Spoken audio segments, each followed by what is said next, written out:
snowy night in Iowa City, Iowa, and we are delighted to have Kristy Heffner, the principal of Penn Elementary School.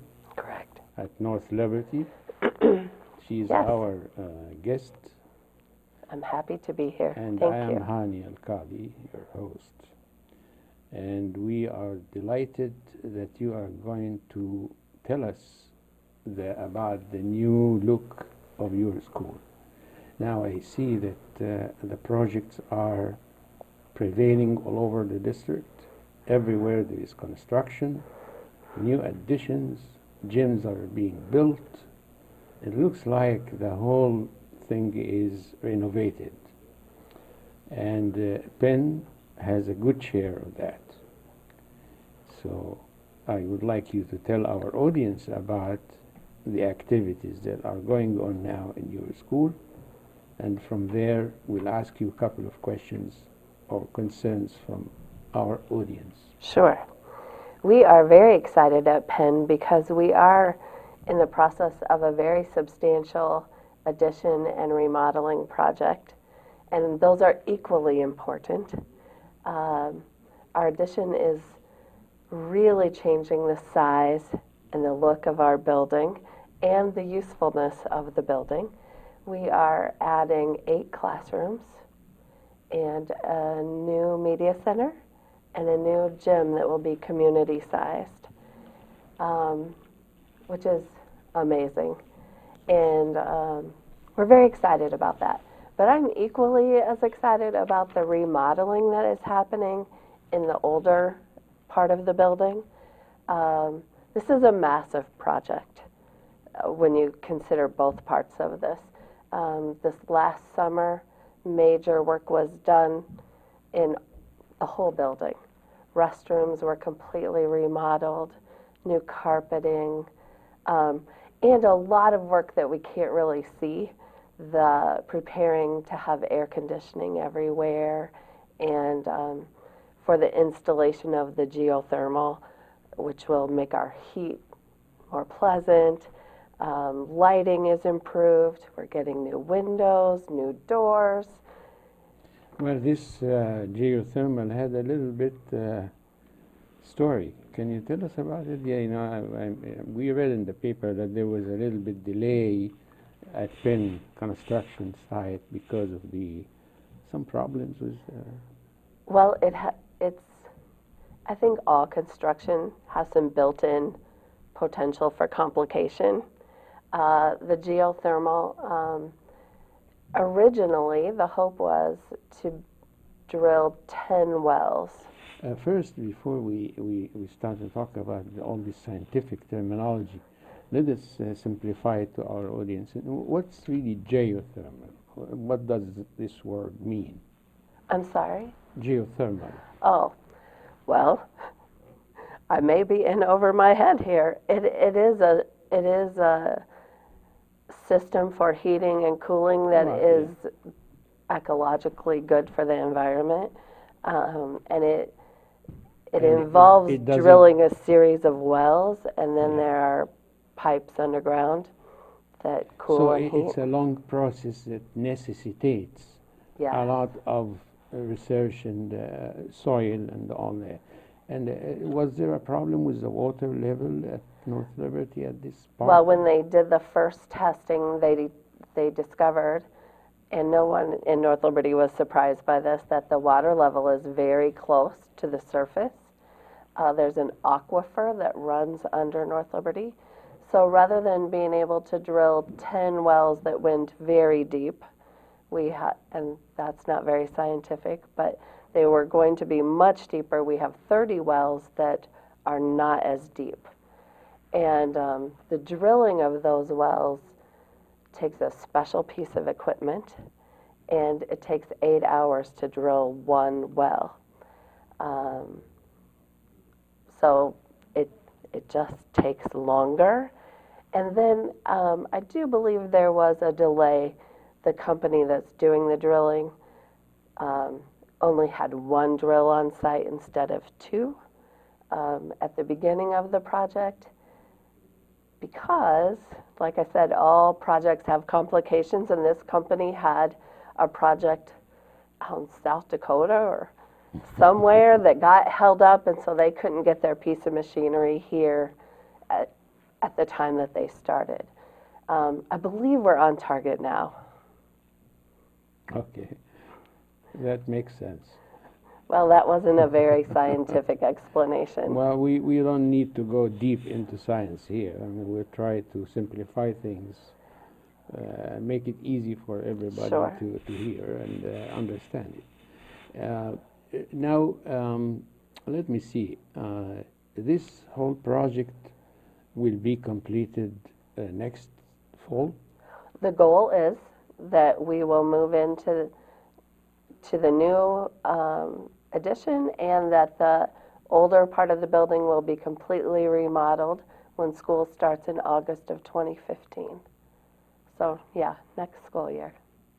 So now, the other two schools at North Liberty do they have the same construction projects going on, or only Penn? Not the same. Yeah. Van Allen has some construction going on, adding classrooms, I believe. Garner does not have any construction at this point. And Well, it's brand new.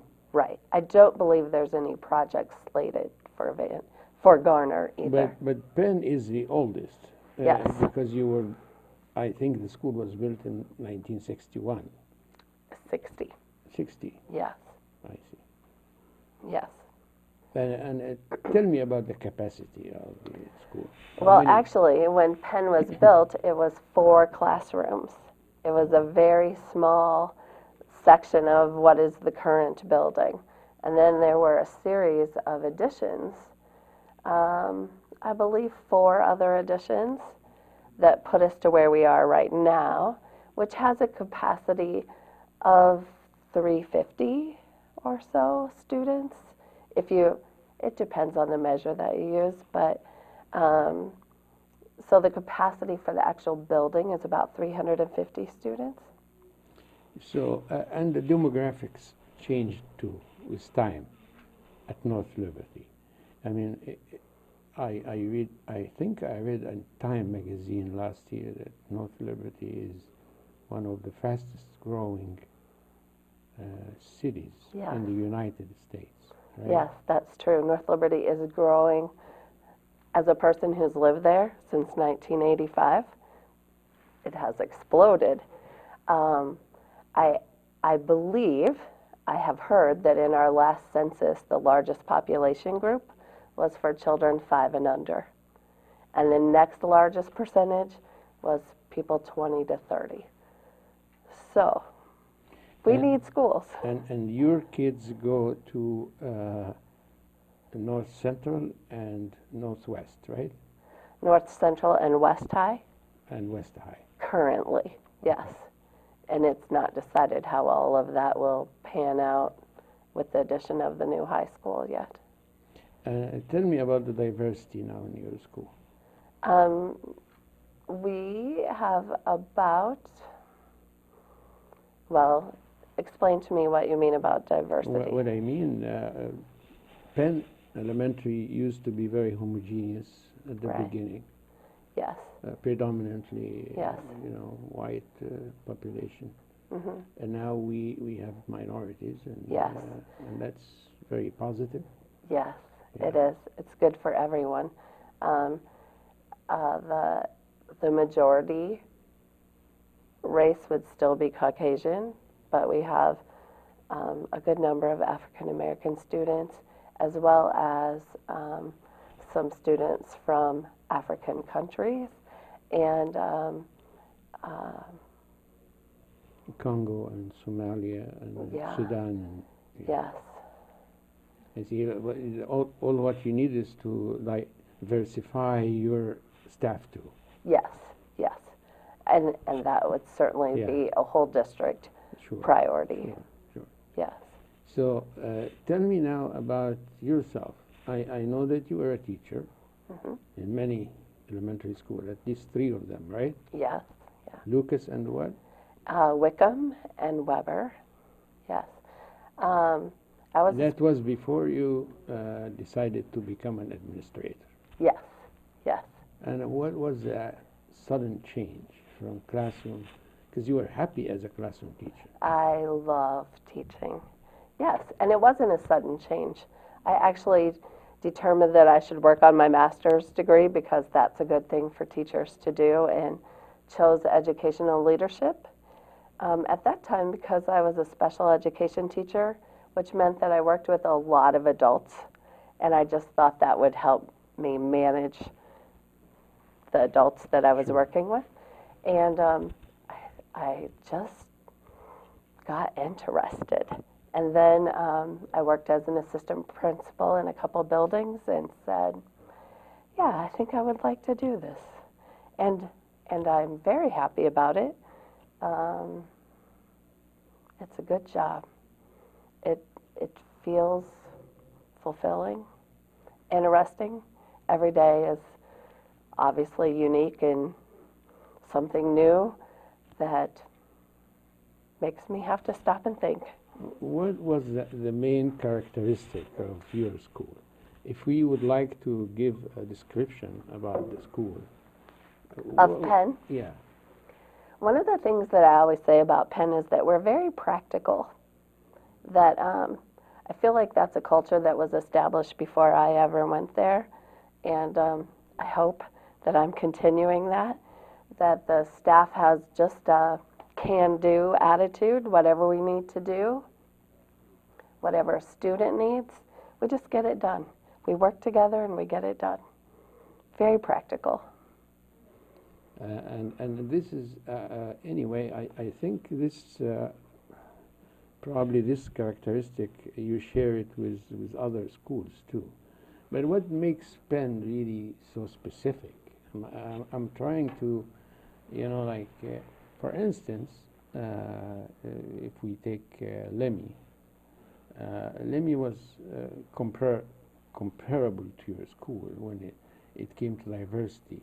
And when John Bacon was the principal, really he promoted the idea of diversity extensively.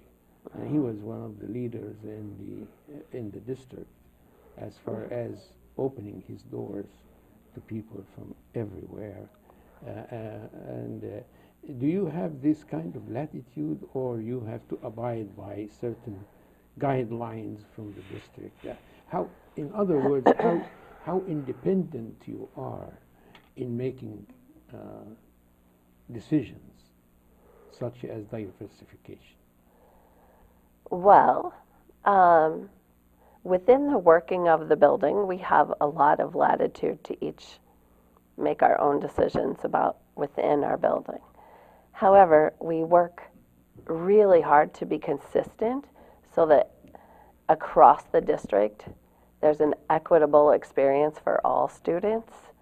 And we're really looking for that guaranteed, viable curriculum and experience. So it means that we as administrators need to work together very closely to make sure that we are doing similar things. In terms of actually like recruiting students or saying, oh, the doors are open, we welcome every student, and I never want to see a student leave. And we're always happy for every new kid who walks in the door. But that is really a function of where people live and the district boundaries policy. I'm really happy with policy, with diversity policy in the district now, and I have high hopes as well with the appointment of Kingsley Patchway. Yes. I think this is going to be a real breakthrough, because he's not only doing the equity part, but he's participating in the staffing. Right, yeah. And being a man of his experience, young age, and motivation, and the stamina that he has, and the connections, I am so hopeful that this will add a lot. as you probably have seen, that I'm focusing on this, especially in areas where it used to be less diverse than Right. others. So what do we have? We have about, let us say, 7, 8 minutes, right? I'm looking at Gloria, about 15. So tell me about the future of Penn as you see it now. Now you open your gym and the 8 classrooms. This will add how many kids to your... I don't anticipate an automatic addition of students to Penn. We actually have about 530 students right now. 500 right now? Yeah. Okay. So we have some modular classrooms that are on the east side of the building that you can't see from the street, so people might not be aware of that, but we have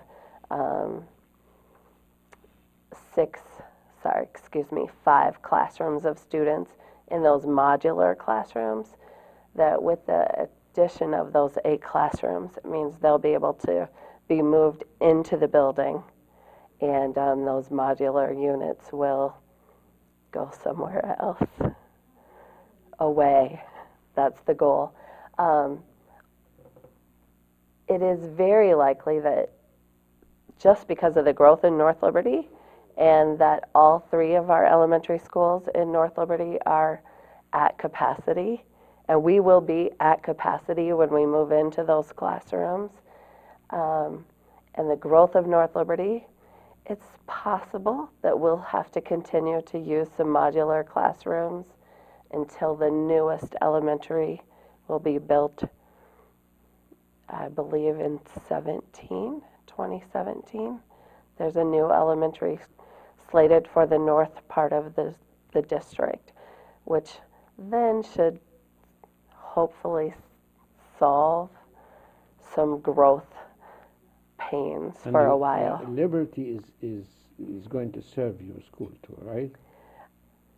Well, I believe so, but until the boundary committees make that decision, nobody knows exactly who will go to Liberty High School.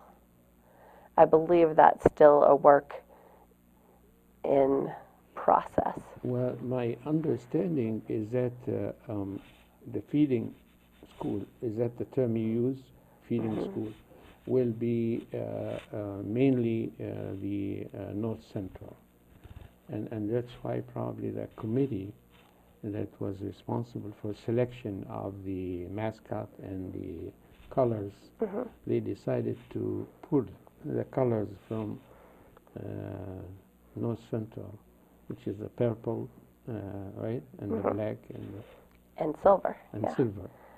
This would be the colors of the Liberties. Right. I was personally happy to hear that because our Penn colors are Right. purple and black because we're the Penn Right. Panthers. So that it's nice that there will still be that continuity. Well, the name, I think backstage before we started here, we had a little chat about the origin of the name, because I have always thought that this school had been named after William Penn, the leader of education in the United States, one of the historic figures. The one-room school and all that, Right. Pennsylvania, and the Quaker movement in education and so forth. But it may not be, there is no indication that that was the origin of the name, right? Yes. We had, at Penn, we had the 50th anniversary of the building 4 years ago. And we did quite a lot of research at that time. There were people who live in the community who remember when the building was built and the unction to get a school in North Liberty. And the best that I could tell is that Penn Elementary was named after Penn Township. Okay. Which of course very likely has some roots with William Penn, but I didn't find a direct connection like other schools would have, like to Norman Borlaug or. Kristy, your kids had left now, and they all graduated, My own children, yes. and they graduated from West High, from the district here, yes. right? So you don't have kids except your students, Just 500. right? Yeah. 500 only. Yes, just 500.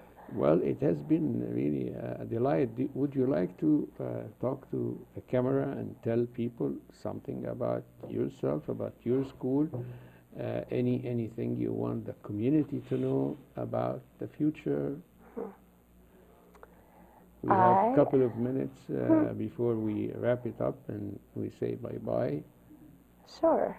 And it's one of the first times that we have the honor to have you here. We have tried, and I struggled before to bring you.